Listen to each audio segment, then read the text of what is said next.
Good evening, friend. I see you've wandered into another tavern, and I can't help but wonder, what do you hope to hear from the bards this evening? Moriden, Athluan.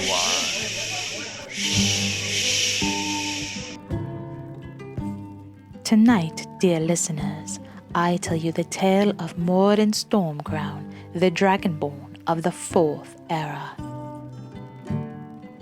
Using his mastery of magic, Moriden faced down the Mad Mage Ancano and prevented him from tapping power that would have ended the world. Bah, master of magic indeed. Through his cleverness, his strength of arms, and the power of his voice, he had captured the mighty Odahviing and forced it to reveal the location of dreaded Alduin. Stepping through the veil, he entered the hallowed halls of Sovngarde itself and battled the World Eater, destroying the beast and saving all of Nirn for a second time. Not that anyone noticed at the time. I sometimes wonder why I bothered. Now, top off your ales and listen as I tell of his time among the mighty companions of Skyrim and his rise to power as their harbinger. You have got to be kidding me. There is almost no chance that they know what happened among the companions, let alone all the time I spent gathering political power to myself. No, they have it all wrong. You, though, you seem almost desperate to hear the story. What is it you are looking for, I wonder? Well, since you want the story so bad and we seem to have time, why not order us a couple of drinks and I'll tell you the truth of that time. The truth, mind you. Not that drivel that bard up there is embarrassing themselves with. Because the truth... the truth is not what the bards would have you believe.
Five Suns Dawn, 4th Era, 202.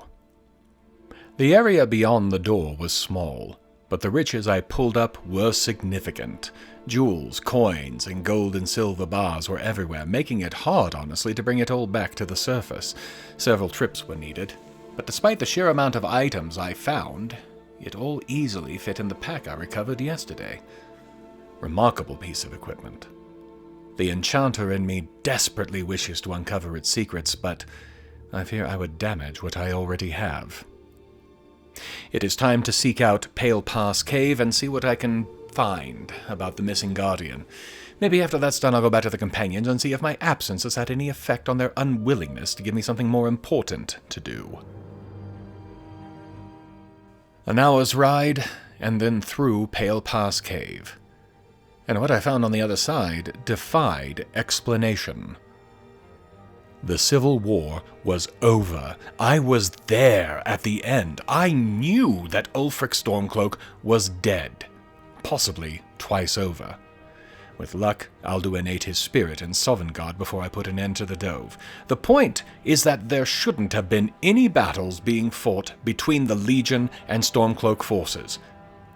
Yet here, in the pass, That was exactly what was still happening. The fort which stood over the pass was under siege by Stormcloak forces, but still held strong. I owed the legions nothing. I owed the Stormcloaks even less. I did what I could to bypass both forces and make for the fort. Chances are that if there is a place the Guardian would have gone, it would be there. It was the logical place to start looking, and I didn't want to waste time on these holdovers from a war done and over months ago. The good news is that I found Ezra, the Guardian. Understandably, she was very against the idea of someone she didn't know getting anywhere near her, but me knowing Argus's name helped out. Not that she's entirely sure she believes me still. For the moment, though, it was enough. She has agreed to come back to High Hrothgar with me, after she gets something from inside the fort proper. I can't imagine exactly what is so important that she has to get it before she leaves, unless she put her portion of the jewel in there. Sloppy if she did. I'd have thought she'd die rather than be parted with it. But since she won't leave without whatever it is, I suppose I had better help her out and get us out of this war zone as quickly as possible. The fighting had spread when we got outside. The Stormcloaks, or whoever they are now, were inside the walls. Rather than get bogged down, we avoided the fighting as much as possible and made straight for the fort itself, then inside, where there was more fighting. I swear there was more intense fighting going on here than there had been at the Battle of Windhelm. Even so, with all the Imperials and Stormcloaks so busy with each other, it was easy to get past them and head down into the depths of the fort itself, the jails. Unfortunately, the jailer took us for attackers and had to be eliminated, but otherwise we encountered no resistance or problems. She led me to a secret room opened with a hidden pole chain, and inside was a shield. From the looks of it, not even a well-made one, but it was apparently what she was looking for. I'm not sure why this mattered, but it made her happy enough for us to leave. The fighting on the way out was worse, and it seemed the Stormcloaks had finally decided that Ezra and myself were also their enemies. For my part, they were likely right, but I'm still not sure about Ezra's allegiance, assuming she even has any. She certainly didn't display any loyalty to me as she ran straight toward the cave and escaped while I got pinned down in multiple fights. Storm Cole became my best friend as I called down lightning strike after lightning strike, destroying them in large numbers. Even so, it took hours to fight my way clear of the pass and the cave. When I emerged, she was nowhere in sight, but I knew where she was going. I summoned up Arvak and began the breakneck race towards High Hrothgar, which I approached as night began to fall. I was looking forward to this conversation. Either I was going to get good answers for why I was involved in a battle between the Legion and an army that by rights should not exist, or I was going to kill them both. Either way, I'd win. The discussion that followed answered none of my questions. No, that's not right. It did answer some of them. For example, I know that there were 4 Guardians. One is dead. The 2 I know for certain live are here at High Hrothgar, and I now know that the 4th was coming to Skyrim via the Western Mountains and was heading for Dush-Nikyal, an Orzammar stronghold, which means that this 4th is also likely an Orzammar himself. Fortunately, I am blood kin to the Orzammar, so at least I'll be able to get into the stronghold to look for him. What I did not get was an explanation about the shield I nearly died to obtain, nor pretty much anything else. I could almost scream with the frustration of it. Since, however, it seemed I would get nothing more, I left their camp, walked into High Hrothgar, and got some sleep instead. It wasn't warm, but it was certainly warmer than both their camp and the reception I was getting from it. 6 Suns Dawn, 4th Era, 201. The stronghold of Dushnik is in the Reach. I had two potential paths, but given I needed to report us in to Skjor about the family mall, the route that goes by Whiterun seemed the better alternative. I arrived, turned in the weapon, hoped that he would have something more important for me, no joy there, and then departed for the Orzuma stronghold. I am having second thoughts about the companions.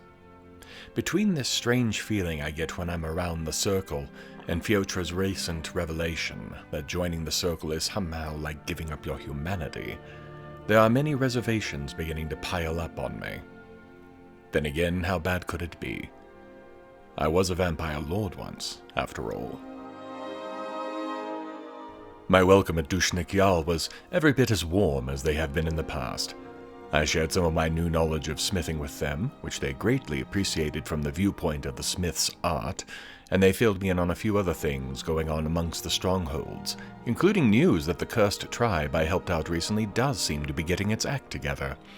I was roundly lauded for getting rid of their old, weak chief and getting the tribe back on the right path. Finally, though, I asked about the Guardian. The chief was silent for a few moments, weighing his words, I think, and then shrugged.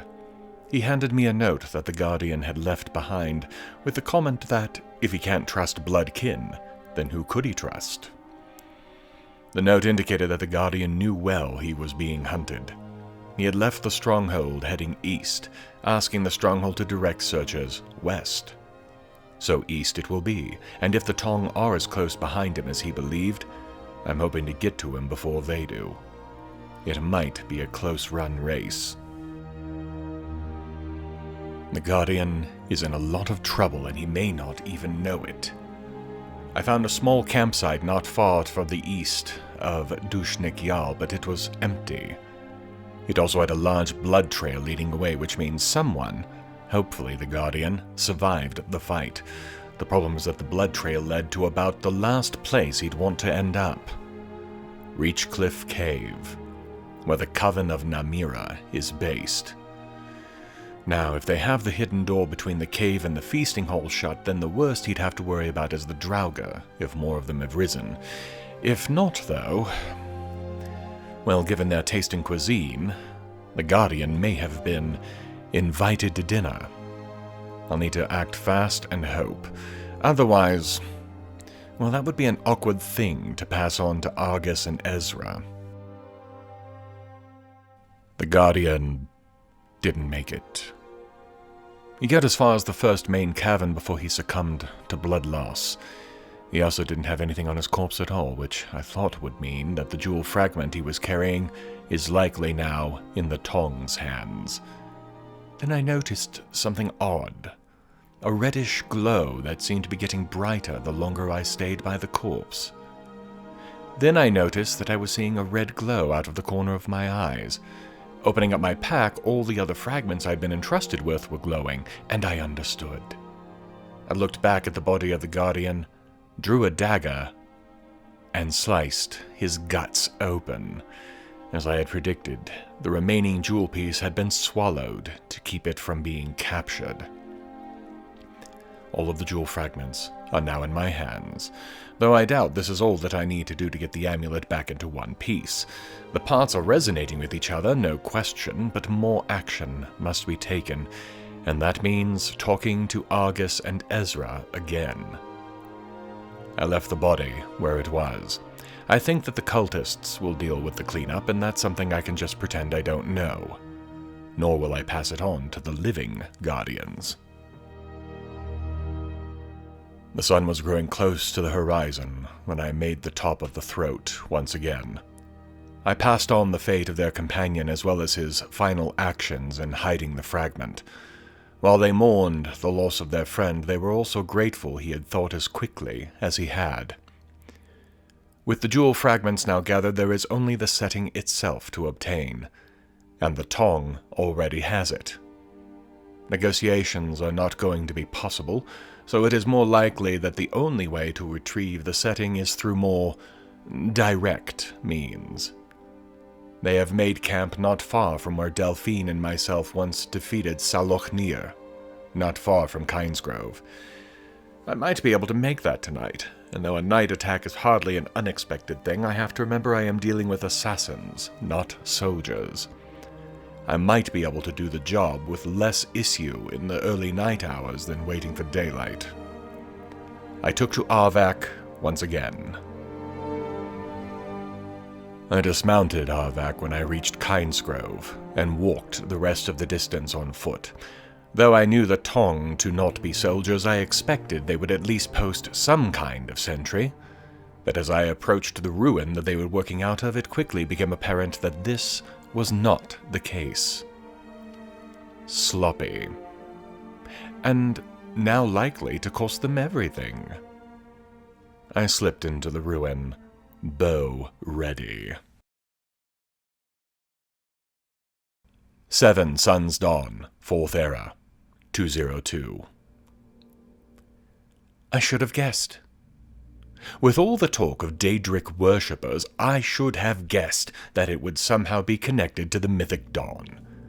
Though their cult was believed to have been destroyed completely, the recent evidence, some of which I found myself, indicates otherwise. Given that it was their cult, and Mehrunes Dagon himself, that the Amulet of Kings worked against, it only makes sense that it would be they who would be looking to get the amulet away from those who defended it. It only took finding a mythic Dawn cult leader, in full attire no less, holding on to the setting of the amulet for me to put it all together. Proof that even I, at times, can miss the obvious. The only thing now is to get back out of the ruin, sleep for a few hours, and return to Argus. Now that I have all the pieces of the amulet, hopefully he has an idea of how to reforge it. I know the dragonfire has been tossed around once or twice, but with Parthenax gone and Odahviing not likely to respond to my call, all I have left is a mostly undead dragon, who likely will be too eager to take to the skies again to be of any real help. I've been played for a fool. This has not been my day for realizing things that I should have. I returned to High Hrothgar after a small bit of sleep. Argus greeted me warmly enough, collected the pieces from me as if it had been the plan all along, and then he made a slip. He referred to Ezra being dead, though she was standing not far away. Suddenly, it all clicked. A second set of killers, one that stayed just out of view, and used my reputation, my willingness to help, against me, and against those who were trying to protect the amulet. Realizing he'd been found out, Argus just shook his head, drew his sword, and the three of us engaged in combat. Argus, assuming that was his real name, was no slouch with his blade, but he was no ebony warrior. He fell after we exchanged a few blows, and then Ezra a few minutes later, her magic splashing against Spellbreaker as though it were just a fancy light show. I hate being tricked. I have all the pieces from Argus's cooling corpse, and I have his journal and a note that make it clear that he was supposed to be working with the Tong, not against them. But I have little more in the way of answers. The note, signed only with an O, doesn't help me find his employer or tell me how to proceed. It's time to get off this mountaintop, though. Storms have been coming in the last 2 days, and I'm as cold as I've been in weeks. The only thing I can think that might help in this disaster is Aryan. He somehow seems to keep finding things out, and though it was his information that led me to this betrayal, it wasn't due to any intent on his part. Just a lot of bad luck on mine. Maybe a stop in Whiterun and the companions. Perhaps they have something useful for me to do now. The Dove are becoming a more rare sight than they once were. I have to imagine that Parthenax is earning the trust I placed in it and has been gathering them together, as it said it would. That does not mean, however, that they don't still show up and try to challenge me. Not far from Whiterun, one tracked me down, then got distracted by the necromancer that was flinging fireballs at it. The dragon fell in a rather short amount of time. The necromancer was dead moments later. I didn't want to take the chance that he would try to raise the dragon. I've dealt with a skeleton dragon before, and though it wasn't as hard as I had imagined at the time, I still had no desire to repeat the experience. I had barely entered Yavaska when I was told that Skjor had been looking for me, and he'd looked impatient about it. I can imagine that this means one of two things. Either he has something actually important for me to do, or I was about to get tossed out of the companions for some obscure, unprovable, and completely wrong reason. It turned out to be the former. A day or two before I arrived and was accepted, a scholar had visited the companions with information regarding Ysgramor's axe, Wuthrad. Though Skjor doubts its authenticity, the honor of the companions demand that we at least look into it. That then brings me into the picture. Each applicant to the companions, it seems, must go through a trial in which they prove their ability to be honorable. The retrieval of this fragment is to be mine, with Farkas along as my shield brother to observe me. The location is Dustman's Cairn, not far west of Silent Moons, and won't seeing that place again be such a wonderful thing. Farkas will meet me there, and since I have nothing more pressing at the moment, there is no reason not to head there myself immediately. I met with Farkas at Dustman's Cairn, and we were greeted by several skeletons and a wraith, which was something novel. Usually they at least wait for me to enter the ruin or tomb before they start making trouble. Those were dealt with in short order, but upon entry, there was some clear evidence that someone had been here. Recently. I figured it was the scholar who put us onto this place to begin with, but Farkas seems spooked, almost, on edge. He has some kind of suspicion here, and he's not sharing it with me, obviously. I will, however, take my lead from his. If there is something else going on here, I would be a fool not to be cautious. This is not my week for figuring things out. Once again, all the clues were there. I started getting them months ago when I was still a member of Lord Harkon's court and a vampire lord, but no. Only now do I put it all together. We reached a room with a set of lowered bars, and seeing a switch I went to throw it and ended up capturing myself behind a second set of bars. I had no concerns as Farkas was there to assist, but we weren't alone for long. 6 people charged into the room, weapons up and ready. They wasted no time in taunting Farkas either. They didn't know his name, but his armor was, apparently, enough for them to pronounce his death. Farkas smiled. A feral, hungry smile. Theotra had told me that the circle would have cost her her humanity. Now I know what she meant. All of the circle, every last one of them, are werewolves.